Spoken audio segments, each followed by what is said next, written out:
네, 글로벌 마켓 나온 목요일 순서 인사드립니다. 어느샌가 모르게 진짜 하는 사이에 지수는 이렇게 많이 떠버렸고, 그렇다고 모든 사람들이 기다리는 조정도 제대로 오지 않고 있는 상황. 자, 오늘도 미국 증시에서 한번 힌트를 얻어보는 것이 좋겠죠. 자, 블룸버그 통신의 자세한 마감 브리핑 내용을 준비했습니다. 함께 보시죠. 미 증시가 유럽과 중국 눈치 보기 속에서 조정을 받았다라고 나오고 있네요. 근데 조정의 폭이 지금 HTS나 방송 통해서 보시면은 폭이 그다지 크지는 않다는 거 염두에 두시고 내용을 한번 들어가 보겠습니다. 같이 보시죠.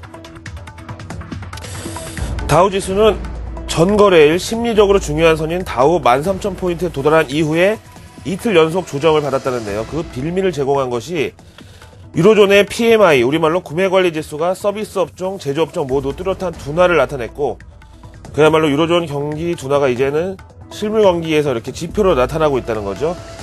그래서 어제 또 우리나라 장중에 나온 중국의 제조업 지수마저 4개월 연속의 하락세를 나타냈던 것이 조정의 빌미가 됐다라고 나와 있습니다. 여기다가 투자자들은 일단 고비를 넘긴 그리스 2차 구제금융에 대해서 이번 주 여러 관문이 아직 남았다는 이 사실에 예의 주시하면서 일단 현금 확보에 나섰다고 합니다. 업종별로는요, 요 며칠 강세를 보인 은행 업종이 조정의 폭도 컸던 반면에 최근 화제가 되고 있죠. 이 국제 유가 고공행진을 반영하듯이 정유주는 또 강세를 나타냈다고 하네요. 다음에 오늘 경제지표는 기존 주택 매매가 있었는데 절대평가, 즉 객관적으로 봤을 때는 1년 반 만에 최고 수준을 기록했지만 상대평가, 다시 말해서 예상치에는 못 미쳤기 때문에 지표 실망으로 기록됐다고 나와 있습니다. 이에 따라서 전거래일 홈디포 어닝 서프라이즈의 동반 강세를 펼쳤던 주택건설 업종도 오늘은 일제히 조정을 받았다고 나와 있네요. 이렇게 쭉 들어보시니까 대충 좀 느낌이 오실 텐데요. 전형적인 조정 장세, 다시 말해서 그동안 많이 올랐던 업종들 위주로 차익 실현 매도세가 몰리면서 주식시장에는 조정이 나타난 반면에 오늘 월가의 자금들은 일단 금과 달러화 같은 이런 전통적인 안전자산을 찾아서 대기 중이다라는 설명이 나와 있습니다. 또 그나마 긍정적인 것이 조금 전에 보셨던 이 거래량인데요. 미증시 물론 이 지수상으로는 마이너스, 즉 조정을 나타내긴 했지만 나이스, 나스닥, 아멕스, 미국 3대 거래소 거래량이 일 평균 78억 주에 비해서 약 20%가량 미진한 63억 주로 나타나서 소위 말하는 거래량이 실린 대량 매도세는 나오지 않았다는 점이 현재 이 미증시의 투심, 다시 말해서 적극적으로 매수에 가담하기에는 조금 부담스러운 가격대지만 그렇다고 주식을 팔고 현 상승량에서 소외되는 것도 원치 않는다는 미 증시의 투심을 반영한다는 설명입니다. 그 근거로는 이번 어닝 서프라이즈 이 성적표가 밑에 제시되고 있는데 한번 다시 보시죠. S&P 500 지수의 말 그대로 500개 구성기업 가운데 424개사가 지금까지 실적을 발표했는데 이 가운데 64%가 예상치를 상회하는 실적을 내놔서 1994년 이후 평균 62%라는 이 비율보다는 그래도 선전하고 있다는 사실이 뒷받침이 되고 있다는 내용입니다. 이 마감 브리핑에서 보셨겠지만은 글로벌 이 금융시장에도 밀물과 썰물이 있는데 오늘은 썰물이 나타나면서 안전자산 쪽으로 자금이 몰렸다는 거죠. 다음 화면 보시죠. 그냥 화면으로만 봐도 정말 빛이 나는 이 금괴가 나와 있는데요.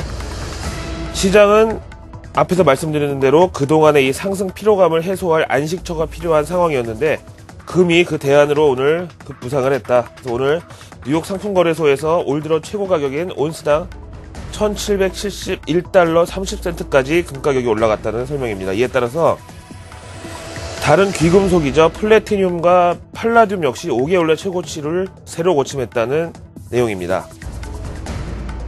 보시다시피 오늘 우리나라 시장에서도 이렇게 안전자산 쪽으로의 회귀가 예상된다는 말씀을 드리고 싶고요. 여기에 대한 전문가 의견 하나만 들어보시죠. 밀러타박증권의 이사 피터 부크바의 의견인데요. 이 그리스 구제자금 협상 타결이라는 이 재료는 유럽 증시에서 가장 명확한 평가가 있어야지 당연한데 독일의 덱스 지수가 오늘 기준으로 지난 금요일, 그러니까 그리스 구제자금 소식 이전의 지수대로 복귀를 했다. 그리고 그리스 증시 역시 마찬가지였다면서 이는 글로벌 증시가 이미 단기 고점을 찍었다는 시그널로 해석을 할 수가 있고 보통 지수를 선도하는 운송업종의 최근 흐름 또한 이런 사실을 뒷받침하고 있다라고 주장을 했네요. 역시 우리나라 증시에도 공통으로 해당되는 내용이 되겠습니다. 다음 내용 보시죠. 이 선거 테마는 저뿐만이 아니라 여러 전문가들이 많이 말씀하시는 건데 외신에서 이 내용을 다루고 있길래 한번 찾아봤습니다. 읽어보시죠. 월스트리트저널이 전하고 있습니다. 이머징 마켓 올해의 선거의 해를 맞이한다. 우리나라도 해당되죠. 올해 약 60개국 이 대통령 선거를 앞두고 있는데 골드만삭스 리서치 센터에 따르면 이들 60개국이 전 세계 GDP의 40%를 차지하고 있는 이머징 국가들이기 때문에 중요하다.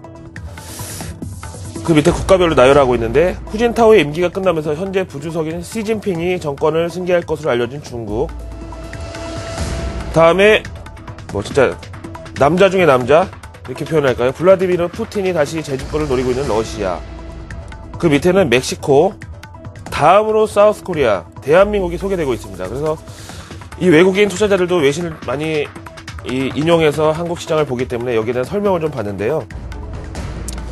중요한 게 대한민국 경제는 이번 1분기 중에 리바운드, 다시 말하면은 반등을 기대하고 있다 라는 설명이 나와 있고, 대기업의 역할 비중이 크다는 점이 대한민국의 이 정치적인 갈등 중에 하나다. 그래서 재벌 이라는 이런 표현을 직접 인용을 하고 있죠. 그래서 이들에 대한 이 대중의 반발 심리가 점점 커져가는 상황이라서 한국 정부는 이들을 위한 공공정책에 필요한 자금을 외국인 투자자들로부터 조달하기 위해서 올해 채권을 보다 많이 발행할 것으로 예상이 된다.